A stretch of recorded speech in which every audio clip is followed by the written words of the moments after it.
tau mo fai pe so uma ai ala la so ni le ngang pa ia le e ma fai e fa tino le mo le maula na ia fa ma da tu e su mentuale ia tu se yo ne le ta tu sa wa ile ta sa ma teni ele mta po su to fa ma na tu e su yo so o le mene e ilo ile lo langi auto alo fa le sile alo fa le ma fa al fa ele o fai mai ele o fai mai su ile na so o le mene ilo ile lo langi auto pe auto lo tu fatas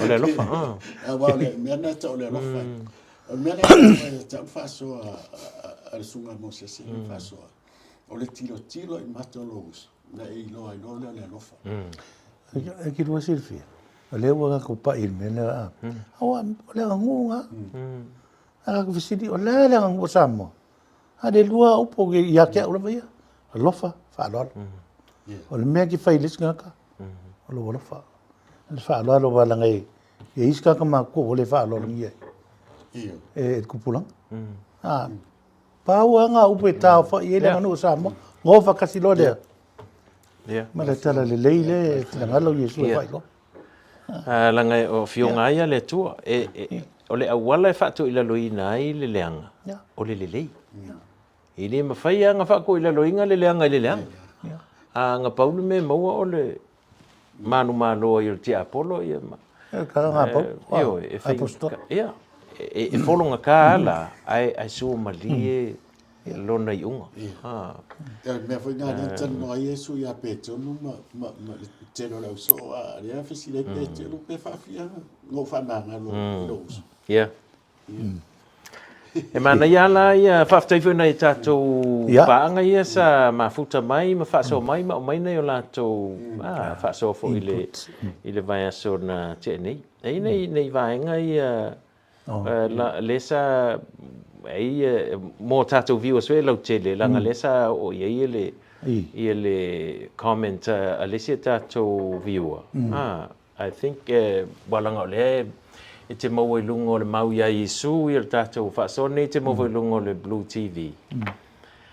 Ai lela, I think po le Blue TV le ia si tātou viwa le lena ia na comment ngi ki uwha pe ia le tōtelo tātou viwa su kaku kala pelo aku i. Ia, ia le, ia. Lao lesa whaasino ia si ana whaaso le whi upo le se fulu. Lena masalo po wa upo si tātou lesa na tā ua ina ua a fio ai Yesu le langi. Ana familiar fa upo se fulu. Ai tutu ia o lenga kuku. O tutu so o ma va ia tule. So fa tau tua. A fa yo mau i le. Fa upo na se fulu fa o mta mo wala tu tuli mata ia ai le langi. O fio ai o ia Yesu le. Fa uta foi. O tangata to lua tu mai ia te ila to ma ofu sisina. Il fa Britannia na lo ta we fa mai then two men dressed in white stood beside them. O tangata I to lo walanga I think sa fa pe is fa mtalanga o angelu. O fa mtalanga maula ye ele o angelu il fa Britannia le ele o fa mai o angelu ara mai two men. Now va pe e to e mawala va no su e atili pe. Lo fa nga ina ele ngana le ele nin tu sia ile tu sia nga luenga ile upu le etasi le fa matala ina ita ngata ia e to lua o le upu ana tasi le fa matala ifo ia angelu ia na fa ali ya Maria tu nga mau Yesu amantuala a tato o atu nei na mo mau ai fo ile a Luka e lusu mal fa upe fa le mele no e mau ai fa ali e fo i while they're wondering wala tu mata ia ele langi a ofioa e o ia fa uta o tangata to lua o tu mai ia te ila to ma ofusina le Luka la le e lusu mal fa le fo ta uai le mele o le fo ta uai ile upula na eleni o lefa matala inai o le upuana na tasi lefa matala inai a ngelu ma fola na te mauai le la lo tata tu pese le faina ma fonga na tatu te mauai le mata yo lusu mal val ina ua toe tu Yesu. O le whaonga ina fo ile upu e le nia le tasi. E whaasino la i le angelu. Mantua la i le mātai o whameo le angelu langa ese fo il mon mau mātai o mā reko whamai o le tau le lea. Ia, o Ioane whamai o angelu e to lua. So lono winga o e mafona ise vapea o na le whaonga mai le upu e le ni e whamatala i nai angelu. So ele ta uala tu so nga luenga i le upu e le angelu. Ai o le upu e le ni le whamatala nei tangata i to lua tu sa le leia. Mara. Ma le upu le whamatala i angelu ia. I ka koe fo i mai. So ka ko ole i nisko lua le fa di mungingo mai ia. Ia. Mara. Tatu toi fo i me mai e tatu vinga le. Mara. Mara.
So vanga mana ia la le na tau koe fa tala i vanga le mo nei tatu viewers so ki fa pe langa o le o mai si ka ko viewer le o ko kala pelo o uma le ia le ai ele se kala pelo mana ia mo se va no foi le toe va ia ti le commentaries ia ona i te le ai si me e wi lai I langa le tatu ngana ia langa e onge ngana ai le ruto le winga le upua le upua e leni le te fa on le upua nga le fa ma mola stemi na tanga ile le on lus fulu fo pe fulu lua ma rekos fulu ono fo pe lima ma te lus fulu fo pe lima o vainga uma ia I mol mawala o fa evangelia ia fa tau le te min to tu Yesu ai se la to va ai la to fa mtalaina o tangata le sa fa ali a Maria Maria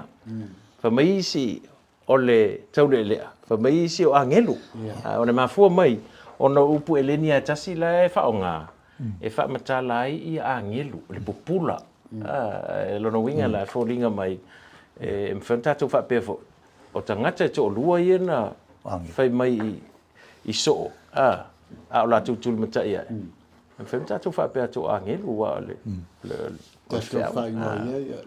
ia nai o tangata of papa ai wa le fa mai ia man to fo la o le wing o le upule e le ni le mai le upu angelo messenger o le ave fe au o tangata I to lu ave fe au e lingi kanga ka fo ia pe mang ia le upu ma awala nga ko nge angel wa ia ne fa me fa ko an two men dressing white ia fa mo angel fingeri ai ai la non so tanga malvala unga la le o tatou I te songa luenga langa o e ma foi o ta ua o ave fea le o vala au ia Yesu I vala unga le kale si o tatou e le ngata o mori mau ia ave fea e matapoto ia le tatou viewer on kwa makapoko malo le yo tatou fa so fa tasi ia me na tau ai le tala le si ia fa to tala nga o fai tau tu spa ia mata wala to si ia ai si tatu to e fo I maila e to e fai tau la ia le tusi e le ia fai kau spa ia wa le nei vaenga ia va so lente ni le sa tatu va il fe mo e o le fe po e se fulu sutas ia pisa tatu focus al fe upule valu ona o le fe au ma le O lo misi a Iesu. auala e whaatino ai le au po le whaafanua ia ma le tolu. O le mana e mawhai e na lei i uma le whaiupu le valu. E ila na isi vang tau o lele i o e tatu whaasoa le. Le la la tu e whaitau. O whika o kualanga e ngai le o maua ia lua kioka. E mo kioka e leo kiria le. Ia, le lai lungo tatu whaiupu mua. E whaangata mai le whaiupu e se fulu po sutasi. Te uwhi loe na o tu sia leo lua i tala i mea uma lava na amata o na whaia Iesu ma o atu. E o i le aso na ave na e o ia, ina wa uma o na polo i atu ele ngangpa ia i le au apostolo o e na filifilia e ia. O mawailun tinga, o na ia whailo atu o ilea o ia e ia lava i ate i la tau. O toi soi fua mai, o wha mao nia i whailonga tele, e wha se fulu po ua i loa ai o ia i la tau. Mana whatalai atu i mea o le malo o le tua. Sa whaputupoto fo i la tau ma ia. O na whatalai atu le o ia i ate i la tau. A ua tu ua Yerusalema a ia whaatali i le mea na folfoleina mai il tama. O outou whaalongo ai i ate ia. A wana baptiso lava Ioane le vai. A outou e baptiso ina outou le ngangpa ia e le tele ni aso e vahai. O poto i lātou, o na lātou fesili eile i ate ia, o whapea mai, leli ie. O na pōnei ea e te toe fuatai mai eile mālo i a Israelu. A uaftala i atu ia i ate i lātou. E le tusa o na outou i loa o na pō ma o na tausanga ua tu uai ele tama i lana lava pule. Ai pitai o le a maua e outou le mana, pe a fio ifo le ngangpa i e lunga i ate outou. E whai fo i outou ma moli mau i a te au i Yerusalema ma i utaia o malava ma Samaria e o lava i tulu inga o le lalolangi. O whetala i atu o ia ia mea o na si itia le o ia a o lātou va i atu ua a vea fo i o ia i le ao nei o lātou luma. O lātou tulu mata ia e le langi a o fioa e o ia whauta fo i o tangata i to lua ua tutu mai i a te i lātou ma ofu sina. Wa la fai mai o tau tangata kalilai ai, se ale mea tau te tutu ai, ma va ai le langi, o Yesu le na ua ave na e na ia te utau le langi, e whapea o na toi e fio mai o ia, e pei o lona fio atu le langi ua o tau va ai atu. Iai. Ia. Alo. O le, o fai upula ia le sa tātou, ai el vaso le nte nei a pe tai sa tātou whatau ina le fai upo e valu o na, o le vala unga le kale sia po so. Fa fanua. E me le fai pule fitu le na o le ona ma le fitu. Ia. E na fesile ia le so le ia Yesua. Pe o timi nei ala le la. E fai le o le wa va ila to i le matai. Sa maliu ma to tu mai. Maliu mata no mia ma to tu mai. Ah, le nei ai e fesili lava.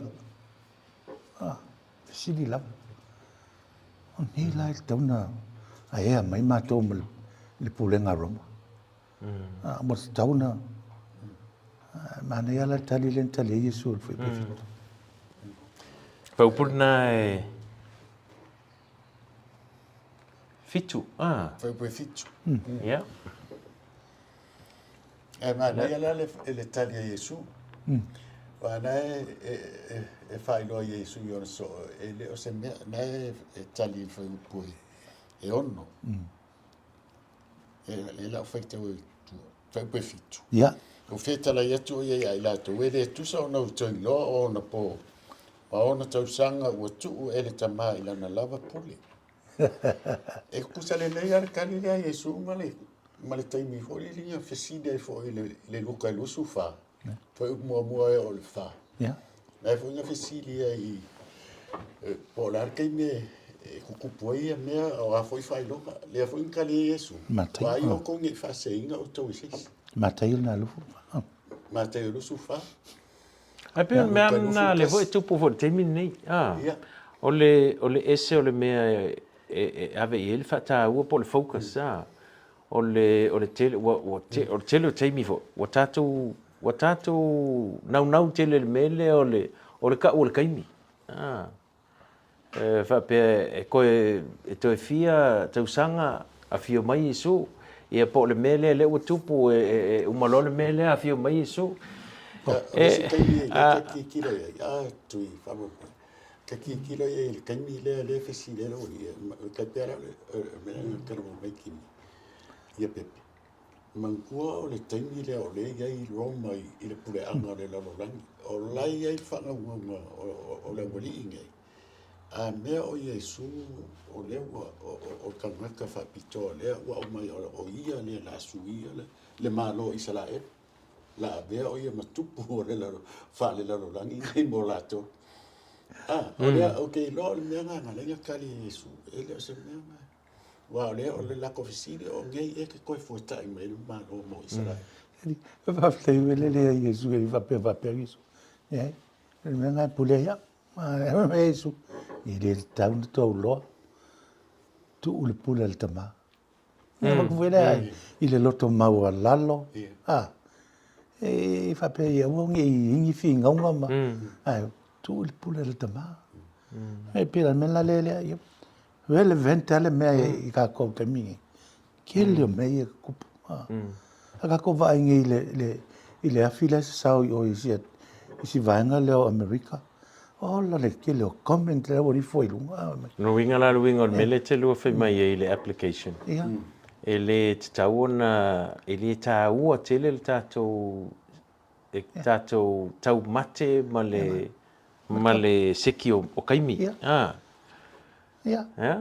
a walanga o le lautele o le tonu a walanga e se uma mo ia tasile ainga Cristiano ato ai e tele tonu o le kalesi Cristiano e se ia le tele o tangata o nisi o le to tele la e kalesi Cristiano e tele tonu i le toe fo i mai o Yesu e nisi Cristiano e le tele tonu e toe fo i mai Yesu e la tele tonu o le toe fo i mai Yesu o lena tupule e le melen tupule fatafuna ino Jerusalem le tausanga fit se fulu now o le mele tatu te fatawaina wa le tatu te tonu ia tatu i le mele tonu ia lisi vaenga lo Cristiano e toe fo i mai Yesu ai le taua la le taimi fo i mai Yesu paule me taua tatu mauti noanga e toe fo i mai Yesu peila alfa mtalanga le i langa le manino le manino asu toe fai tau tua le fai upu le na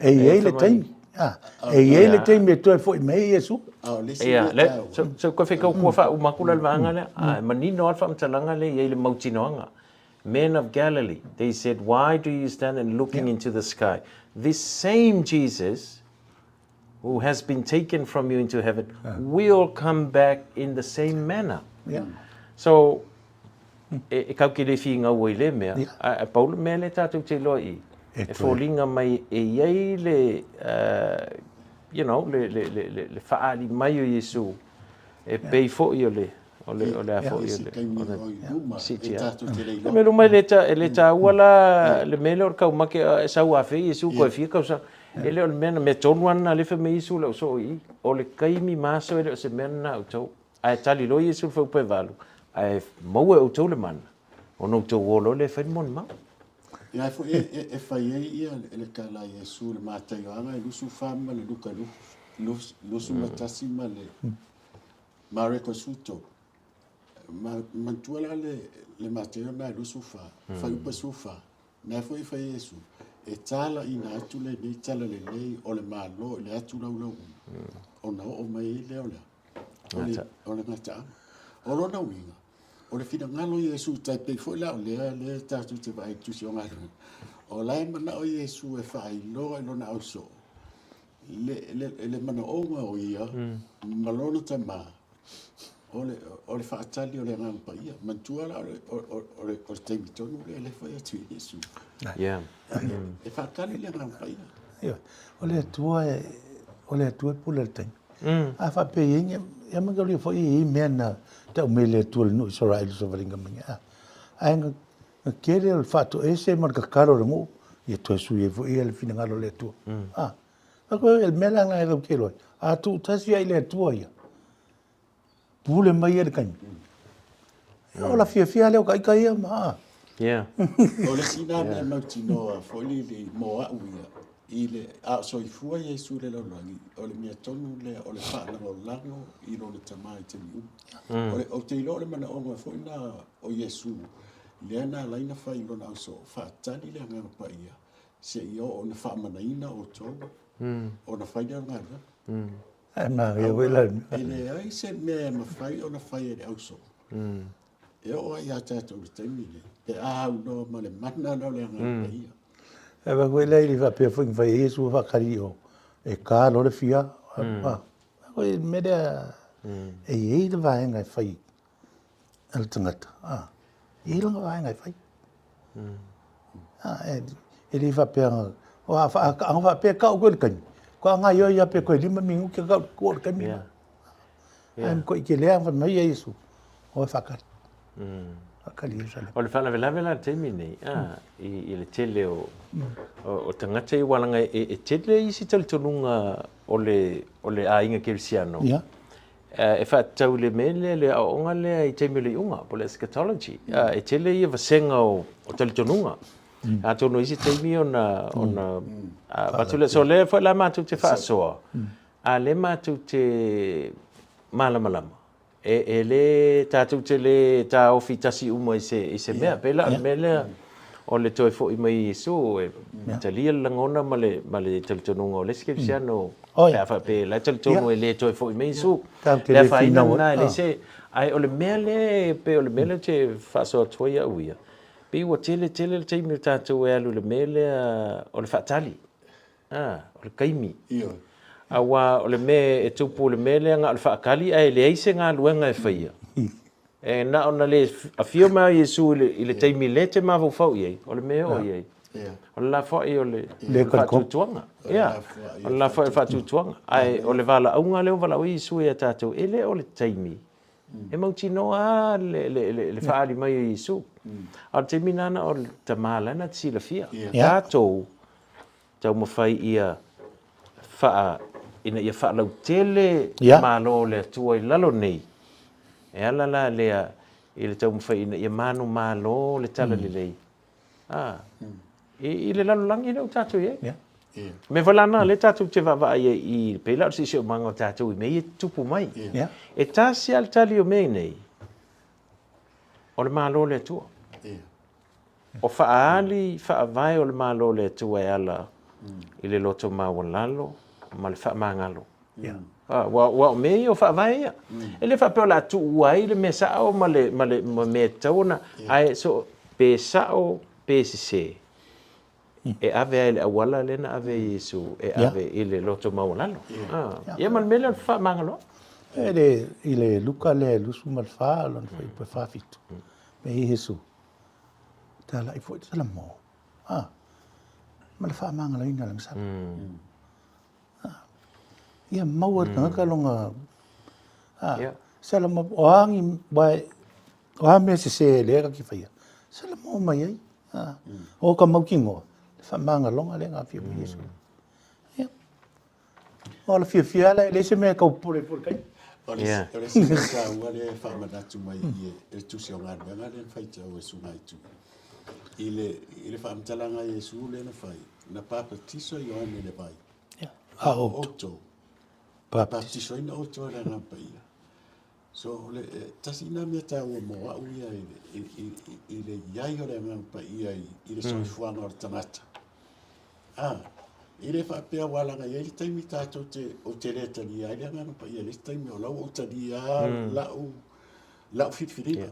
O le tani o la fitfiringa o no wale ai na le na paia. Le me ta o ile fa fitalenga la Yesu lo na so. Sa baptiso Ioane le bai, o ngā luenga nā male o nanga nā Ioane, taimi o lona soifua. A o taula, leo o whai atu le la saulo o sosoan, e baptiso ia te o tau. I se sengon baptiso ngā lwai, ma baptiso ngā le ngang pai?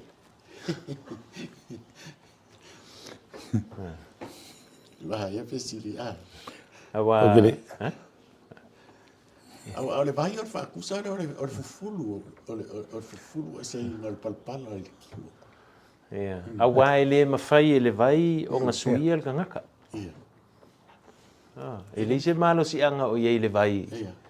E kusa pe papa kiso ngi o e le vai. Koe papa Kiso kai au. Koe papa kiso. E le mawhai o ngā suia isis. Se e vangana. Le papa tisonga la le ale nganga pa ia lono winga. E ei le talitonunga. O le taimi e talia e le tangata Iesu ma filifili o le a muli muli. E whaatino lala na filifilinga na i le tūlanga lautele. E ala le papatisonga le vai. A o le papatisonga sa o alana. O la iei ma le whaunga le ngang pa ia. Wa iei le tala na tātou teo i estate. Ai mangia la le. E iele e ika ka e feso e. O la me umang papakiso le vai. A le lo le me ka o le ngang pa ia. Va koe vai le ka fasu solo wana. E la ka ki o kui. Ile si vaenga le tfurulua ko ngai. Il fa ilo la el mau le apete. O pap tisonga le ala ngang pa ilang pap kiso la ko wa. Le la ia mo ia la sa luar ngale kau kiri fai ko la le. Kau ke o ia.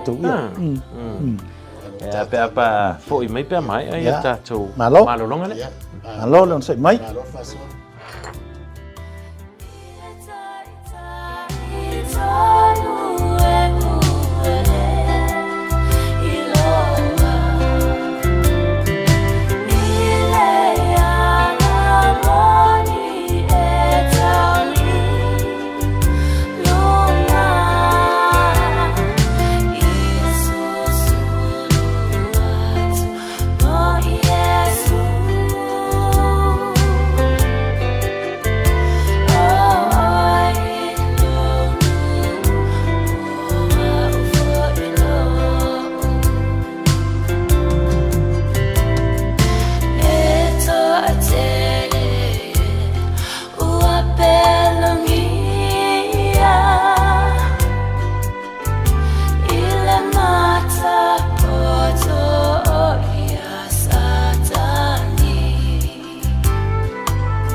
tāua le vanga le sa e whai ui ali le sa tāua mon whātau le baptisonga a wai le ngai lua ia baptisonga ia tāua i sui o le baptisonga le a Ioane po le baptisonga le vai le sa baptiso fo isu ia ma le baptisonga la le ngang pa ia le la whaasino le tala a Isu inina iaso ona baptiso le o le whaasino i le mela le la tupu i mta upu lua o le fiu i fo le ngang pa ia i le whaunga whaapitoa lea o le kalesia mo le ngā luanga le la whai e mangi ia le mele e le whape fo i le au ngā le baptisonga le o le whai e le whaatita inga Jesu o le halu i lalo kuso lamo whaamama ai le teimi la le vale tasi le baptiso ina Jesu e Ioane o le kaimi nganga whai lo mai baptisonga i elo e le ngatana lui fo Jesu le vai ai to e fio mai langa pa ia lele fetala mai le tua Beiselu ya fau ya so o le wata pili pelele na la sa il tama ai o le sa ia ma le ngang pa ia o le fatusa le o le whaunga o Jesu o le baptisonga o Jesu le amtanga le o lana ngā rua fa pe foi la tangata o Italia Jesu e whaali ia lana filfilinga le tulanga lautele po le public e ala i lana baptisonga le o le vai ai le teimi etasi o le teimi alna fo etasi e o lona whaunga po le baptisonga le ngang pa ia a wala lona vala unga le ua vala o Jesu e mulmuli mai pe fai mamoli mau mo ia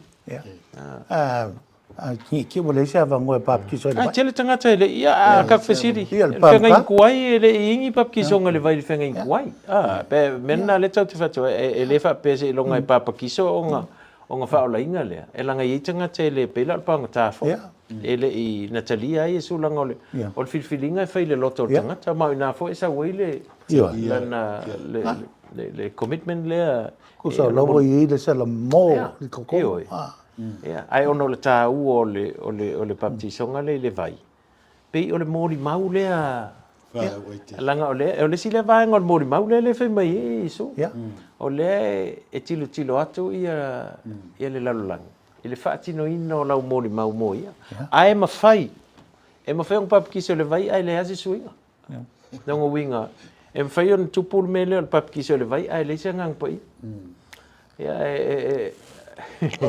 langa le e tatu te o te imta upu ia le ta o Paulo mulmuli i tangata e feso ia na lotu a si le tu i Paulo ai fa me o ia le lo ma ko nga me o le nga le pa kiso ma ko le ia le lanto e tu lo ia au Paulo mala o apostolo e fa o la to mo le baptiso nga e va ko la le baptiso nga le ngang pa ia le ke lo a me na len ko a makai la nga le mare kau kere fai kau mka fai buia i le mori maula Peteru le fai Teofilo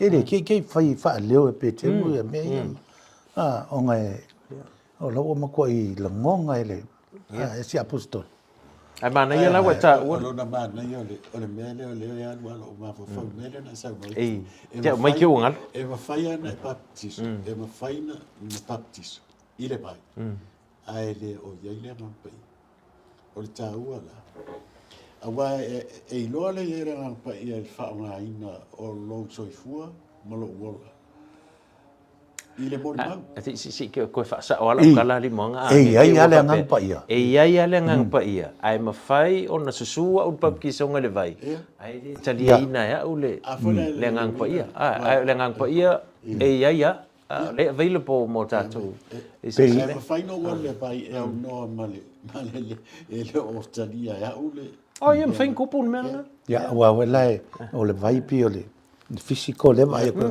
a le ngang pa ia la ngalue mai ko e vola tangata ma fai ona baptiso ina le ngang pa ia ai le io le baptiso ina le vai ai e le tentununga ona langa o le na fata ita i Yesu le mele le pa ilona baptisonga ma o lana vala au nga foi lena vala au ai e so i le mate lusful valu yo to wo Ia. e faino uma lama so papa tiso papa tiso atu ya ti la to le swafo te ma le alo malenga pai so Yesu wala i lena fel fate te inga ai pe o le fa lau tele i tu so ngaluanga dango Yesu a foi lena fa ai o imta o por tu so Yohane lana fa ta o le ngang pai Ta wala mele o ne e le amatanga o le au apostol. Le ngadwe na wale la atato nga i lo i mta upo e ya atato o i. O le ngaluanga Ai ai lo la i o le mana ma le sisi ese. E me se wala nga tai pe mele sa no pepe. E ele vai na al tangata e fai. E mantua o le sau le ngang pa ia. A le fa mai na poto wala to poto ma le loto e tasi. Ja, automatisch. Aber al fatto non a Gesù, a wartu wa Jerusalem. Ja, fatal. Ono na winga ile te o ina o lo sta I ma fa lo. Ava tulala da fa ingale. Na mele se lu fa so fo ile da fa mai po la se me ta wo il va ngale lo ta te wale fo ta tu fa so solo tu le fa ungole. E folinga mai le tu fata singa fe upule mo tau fe upos futas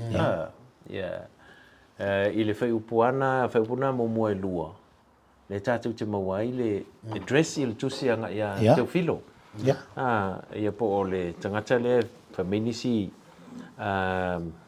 tangata ia su o tu sia luka folinga se official le malo Roma tangata so ni ya luka le fa mo mawina ia le hotel ni fa mtalanga fa tau ia ele la folinga mai le ta o luka i le lantusi le evangelia ale fu ta o lo no winga mo le fa wa le fe au luka lua il fe upo mo tau futa si le ta tu te mawai fa au fo nga luanga Yesu ia mal fe upo valu le ta tu mawai o le kalesia le fu fa au le mo ma al mo mau na le o tangata ie vala au mo mau o tangata tali tonu ya Yesu ele o se vala unga se denomination po se loku o le vala unga o ilato o lato talia Yesu o lato ia le vala au lato te fe mo mau mo Yesu lua o le ala e fa tino el mo mau lato ia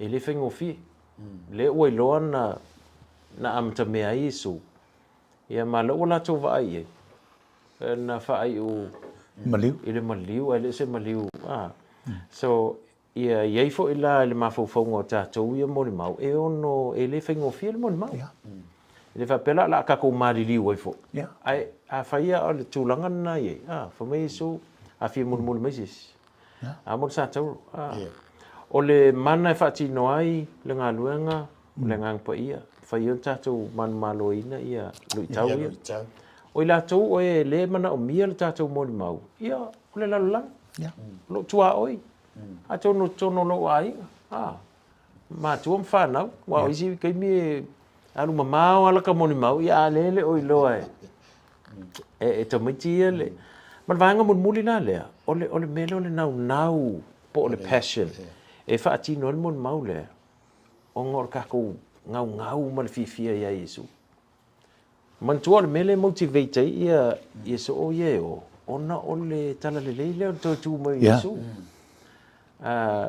le lai wo na ina la to fi o avel tala le wai ele il temi le na Yesu tu mo o me mo ia ele ka kongo la ole ia ko ku mo Yesu ale to tu minga la Yesu le la o le mfenta o file le la tu na o tala le ala na tasi o ia fa vai mon mo le na ta o al mata yo lu su mai ban talaina tala ia tu tala le fai foi la e o lien verso fo ai ta tu fa o le fa ungor o na fo ta o peter le na launga le ma fo anga ta ona filisis ona e te tau tangata na ona ve o ia fa tasi ma mori mau fa tasi mai tatou ole to e tu mai Yesu so ole au ngale ole mori mau o tala le leiwa tu tatou le tatou wa vai foi lai le sa whaamtalaina le vai aso o tōna i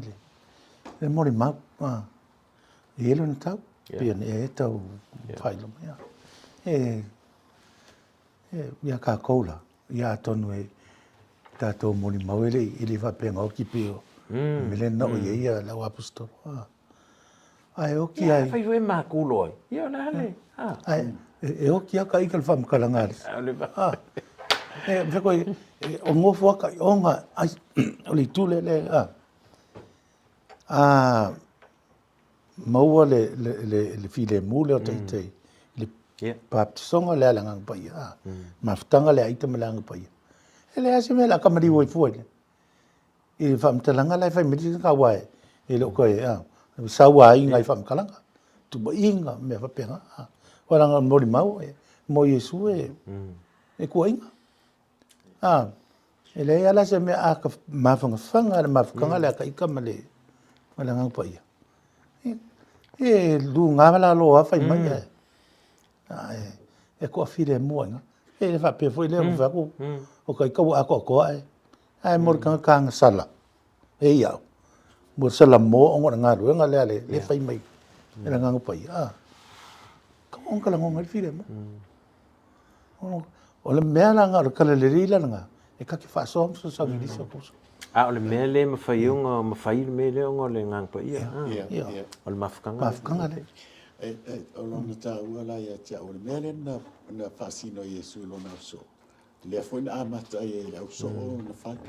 A wā leo titiro atu pe o le vainga i le tusi o ngā ruenga mta au pe lua le amata tu mta au mou. Ele i whapea na fwoi i au so o lea o i tonu o le whaisae whaila tō mafutanga. O le whai mai i le whamtalanga a sisila e whai mai le toi fwoi i Jerusalem ma le maunga o. O le awhewhea pito o lunga. Le awhewhea pito o lunga. Ai le ratai le o le maunga o lima. A ia i se taimi o te iloa wa le tele o tātou e naunau ai o le wharisā fwoi e to awhai e ngā ruenga. O le utala noa atu mea tau o le mori mau. Ia to alua le wharisā na naunau le e whapea o i nā sewa le ngā ruenga mo Yesu. Ai o le mori mau mo Yesu. O le soifuanga atoa i so se mea. O le mori mau. Ia. I lau wawa i e le mea le whai mai Yesu i au tau o e whainu umalama maso. Ma baptiso ati a te i latu. E le oso ta tofi la ta te nau ia i tonu o wharisa. Ai o so i fuanga au onga i so se mea. Awa pia lei te fia ola fia i pala lava de sisi o manga. E sa fo la mele poto ai tangata. Ola soi fuanga le ki sa mo ai o i. E le se mela ma fuanga na. Ele whikau i ele melea.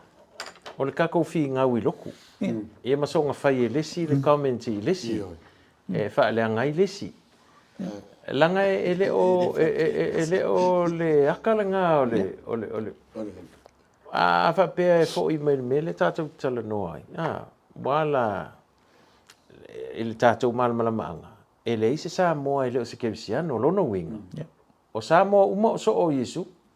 Wala tu talia. Ele ngi kanga ka ako okoa. Ele o tātou untanga. Ai wha mai Yesu. E loa ele lalulangi o so o moni au tau. Pe a whai tau te whea alfani. Alofa lesi. E le whekau i la le mea lea. O le whai mai o au. E loku a. O au e sa au a se oe. E le o se akala ngā. E atangi ai. Ia ni so o Yesu. E tā ua le whaso ai. Ai le tā ua no manatu. Whaapito po te manatu wha maulunga. O te whai atu e a maanga. E le ai e li maanga. Pua pero a oe. Ia pese oe. Ai sa oa. Ai o le taua tātou te tauina e so uma. Ia le mele ina ia mautino. O lo man malo al tala lei. I tātou se fuanga maulanga. Nanga o le vava ai mele lalulangi a tātou. A mase lua whaaso mun muli langa leo. Umar tātou teimi. La se mea. o le tātou whaasoa lea i le tātou baba ai o tātou ia i le mea lea tala no mai le tuspaia. Au atai pia le mena i te saunoa i a tonu fo ia ese le tātou whaasoa atu ese le. Ia le whinangalo ona i tātou viewers, po sesi fo le tātou viewers. I lana sisila i le tuspaia. Ai le whaina. O lau fo i lea whaasoa i le tā ua o le taimi lea ua tātou ia i wai. O te iloa o le tele o tātou tangata Samoa la ua lātou iloa mea ia ua i heli taimi te ia le lalolangi. Mai se asi o tātou o tunu o sosi o manga le ua iai. E pau alfo i lota iloa. O lota aruifo le i le tuspa ia ma tō tuli i luma o le atua. Ma ai para mea lai tala no ma i le tuspa ia mo oe o wa. Le ale bala ua o taita. Fea mea lai whai lo me le anganga pa ia le whai. E ua inga tātou, ina uma oe. Talo no mai ia le anganga pa ia le talo no mai se me whase ai oe. Malo. O i te le tangata ang sala. Ai whaftai fo i lea a wala te mea no whilwhili e iau. Te lia Yesu, e mo whao. O ke lot kaimi fo nga. Nga lua i le anganga pa ia i konga e kiau. E fua i mai lewa ai ia ulangona ina. Lau sala moa mai le mea le sau fai. Whaftai la o i lea. Awa sa ule maan manama ule nganga pa ia ngakai. Ngal pawal me o mamla mai. Yesu. A vea mo whao. Ai whaftai i lea. I le sala mo le nganga la leo pa ia le li. Le nga au mai le sala mo i lo loko. Ia ma ke le laka kirikila iei. Malo. Mo se tā whainga la i le application po la wala e tātou te le tau o mamau. Ma tua la lela tātou fo i mai. Sisi o manga lea po le melen whamai ia i su amata i lau tau sisi o manga la tamai po i Yerusalema. O le vai aso le ne yo atai au. Lea e fuafua tātou whainga malo i Samoa. E usua i le fono. E al fesili. O te vai lunga le social media, ka, ma kua whai le Samoa, le fesili sa, e le o ia le matapia le manai, e le o sa mātou. O le mātou tu alalo, e ala tu le tātou porkalame nei. Samoa a whai e se wala aunga a le atua mo tātou le teimile nei. I le ngasa ngasa malo, le whengai ma tātou malo i Samoa. Tatalo. Tu watu ilu mo le tuo tātou teita. Ona pauna o le tali. E le eise tātou control, e mwhena control ia tangata.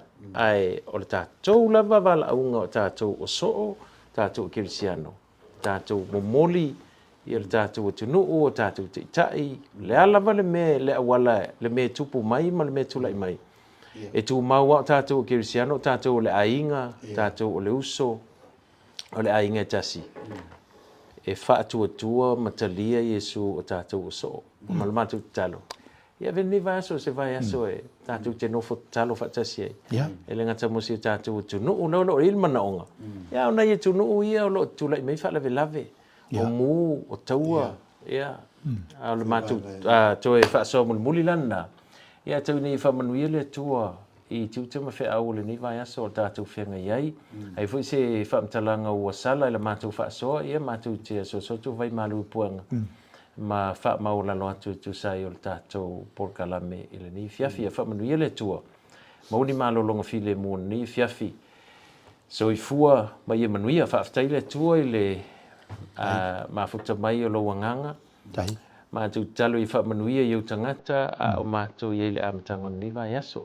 Silo na mātou tu inatu, i si o mātou o tunu i Samoa, i o mātou te itai le tua whaamole mole, nganga pa ia i ilo so soani ia i lātou. Ina ia te itai, mole tonu i whilwhilinga whai. Whamanuia fo ia i mātou malava so Samoa po whelava o ta ape ai.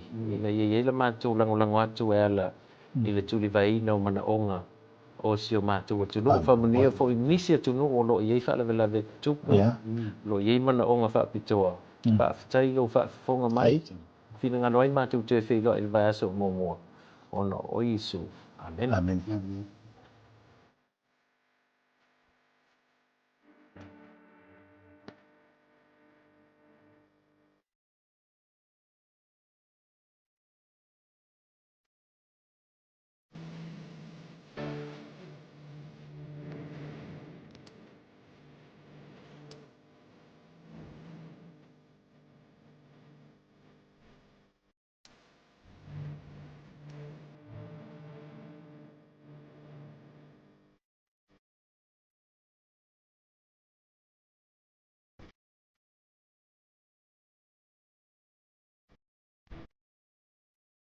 Thank you.